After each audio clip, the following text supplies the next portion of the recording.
Hello നമസ്കാരം, ഞാൻ Shabin ചില്ലക്കാടൻ. Highway 360 എന്ന യൂട്യൂബ് ചാനലിന്റെ ഒരു പുതിയ വീഡിയോയിലേക്ക് എല്ലാവർക്കും സ്വാഗതം. അപ്പോൾ എൻ്റെ കൂടെ ഉള്ളത് വൈക ഷാബിൻ. അപ്പോൾ ഞങ്ങൾ ഇന്ന് ഒരു കുക്കിംഗ് വീഡിയോ ആയിട്ടാണ് വന്നിരിക്കുന്നത്, ഒരു ചെറിയ കുക്കിംഗ് വീഡിയോ. ഇന്ന് കുക്ക് ചെയ്യാൻ പോകുന്ന ഐറ്റം ഒരു വളരെ സ്പെഷ്യൽ ആയിട്ടുള്ള ഐറ്റമാണ്. അതിൻ്റെ പേര് പോത്ത് സുൽത്താൻ. പോത്തുകളുടെ സുൽത്താനെയാണ് ഞാനിന്ന് ഉണ്ടാക്കാൻ പോകുന്നത്. ആക്ച്വലി ഇത് ബീഫ് സുൽത്താൻ എന്ന് പറഞ്ഞാണ് നാട്ടിലേക്ക് അറിയപ്പെടുന്നത്. അതിനെ ഞാൻ പോത്ത് സുൽത്താൻ എന്നാക്കിയുള്ളൂ. പോത്ത് വെച്ചിട്ടുള്ള സംഭവം ഇടിവെട്ടാണ്. അപ്പോൾ നേരെ കുക്കിങ്ങിലേക്ക്.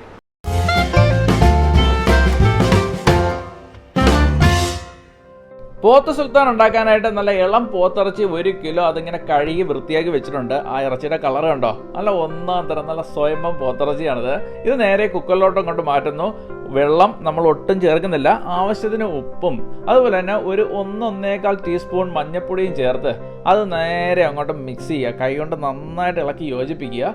അത് ഇളം പോത്തിറച്ചിയാണെന്ന് നേരത്തെ ഞാൻ പറഞ്ഞിരുന്നു. അതുകൊണ്ട് കൂടുതൽ നേരം വേവിച്ച് കഴിഞ്ഞാൽ ഇത് വെന്ത് ആകെ നാശമാകും. അതുകൊണ്ട് ഞാനൊരു 5 വിസിൽ, സാധാരണഗതിയിൽ ഒരു 7 വിസിൽ വരെയൊക്കെ ഞാൻ ട്രൈ ചെയ്യുന്നതാണ്. പക്ഷേ ഇതെന്ന് പറഞ്ഞു കഴിഞ്ഞാൽ ഇളം പോത്തിറച്ചി ആയതുകൊണ്ട് 5 വിസിലും അടുപ്പിക്കുന്നു. അത് റെഡിയായി കഴിഞ്ഞിട്ടുണ്ട്. അപ്പോൾ അതാ കണ്ടോ, നല്ല പരുവത്തിന് ബീഫ് വെന്ത് കിട്ടിയിട്ടുണ്ട്. അതെന്ന് പറഞ്ഞു കഴിഞ്ഞാൽ കയ്യിലെടുത്തങ്ങോട്ട് ഞെക്കി നോക്കിയാൽ അറിയാൻ പറ്റും വെന്തോ ഇല്ല എന്നുള്ളത്. കണ്ടോ, നല്ല വെന്ത് പരുവത്തിനായിട്ടുണ്ട്. ഇനി നമുക്ക് വേണ്ടത് കൊച്ചുള്ളിയാണ്. 1 കിലോ പോത്തിറച്ചിക്ക് 1/2 കിലോ കൊച്ചുള്ളി എന്നുള്ളതാണ് കണക്ക്. ഒട്ടും തന്നെ സവാള ഞങ്ങളിതിൽ ചേർക്കുന്നില്ല.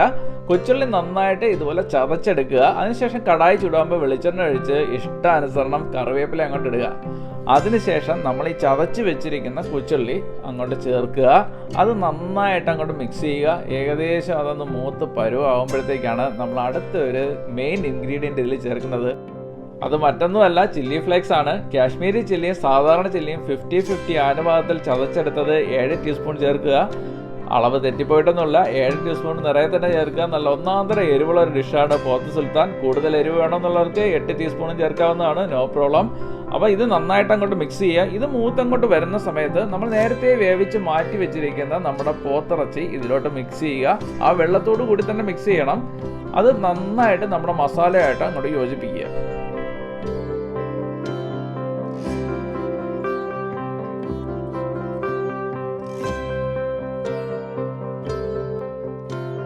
ഡിഷിലെ വെള്ളമെല്ലാം വറ്റി മസാല ഏകദേശം ഇറച്ചിയായിട്ട് ഇങ്ങനെ പുരണ്ട് തുടങ്ങുമ്പോഴത്തേക്ക് 1 ടേബിൾ സ്പൂൺ വിനാഗിരി കൂടി ആഡ് ചെയ്ത് കഴിഞ്ഞാൽ നമ്മുടെ ഡിഷിന് നല്ലൊരു ടേസ്റ്റ് ഉണ്ടായിരിക്കും. ഈ സമയത്ത് ഇഷ്ടം പോലെ കറിവേപ്പില ചേർക്കുക. അതുപോലെ തന്നെ ഉപ്പ് നോക്കാൻ മറക്കരുത്. ഉപ്പ് ആവശ്യമെങ്കിൽ ഈ സമയത്ത് ചേർക്കാവുന്നതാണ്. മസാല പുരണ്ട് നമ്മുടെ ഇറച്ചിയായിട്ട് ഇങ്ങനെ ഇരിക്കുന്ന ഈ പരുവം ഉണ്ടല്ലോ, ഇതാണ് കറക്റ്റ് പോത്ത് സുൽത്താൻ്റെ പരുവം.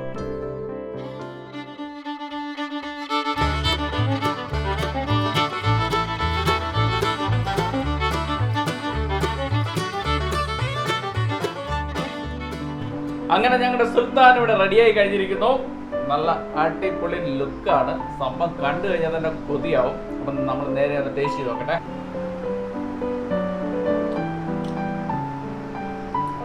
കൊള്ളാമോ? അടിപൊളിയാളാ. നീ ഇതാണെ സൂപ്പിക്കാൻ പറയല്ലേ? കൊള്ളാല്ലേ?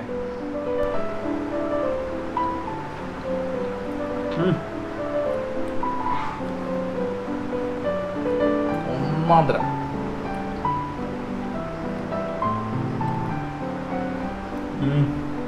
ഒരു രക്ഷമില്ലല്ലേ?